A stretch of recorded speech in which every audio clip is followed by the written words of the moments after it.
Alors, les défis que rencontrent les médecins face à la révolution numérique, je dirais deux choses. D'abord, la révolution, le mot est peut-être un peu excessif puisque c'est une évolution rapide.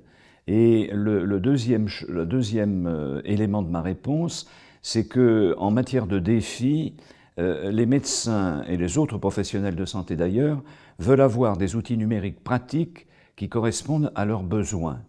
Et actuellement, c'est la praticité de ces outils dans la pratique médicale quotidienne, j'entends bien, non pas théorisée, dans la pratique médicale quotidienne, qui suscite de très fortes attentes. Que la téléconsultation soit remboursée par l'assurance maladie dans le cadre du parcours de soins est une excellente nouvelle et le Conseil de l'Ordre s'en est réjoui. On a peut-être le sentiment qu'il y a eu quelques petits couacs, notamment pour ce qui concerne la sécurisation des moyens de connexion pour pratiquer une téléconsultation, et notamment Skype n'est manifestement pas un outil adapté pour garantir la sécurité.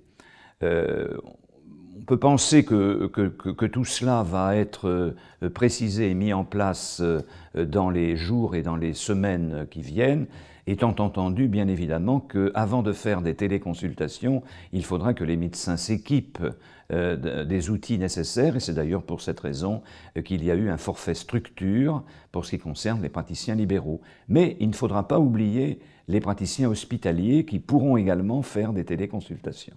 Alors la réforme qui a été annoncée par le président de la République, enfin les grands axes de cette réforme, correspondent à ceux qui avaient été soutenus par le Conseil national de l'Ordre à la suite de la grande consultation où 35 000 médecins, libéraux et hospitaliers, avaient pu répondre. Et donc nous sommes satisfaits des axes.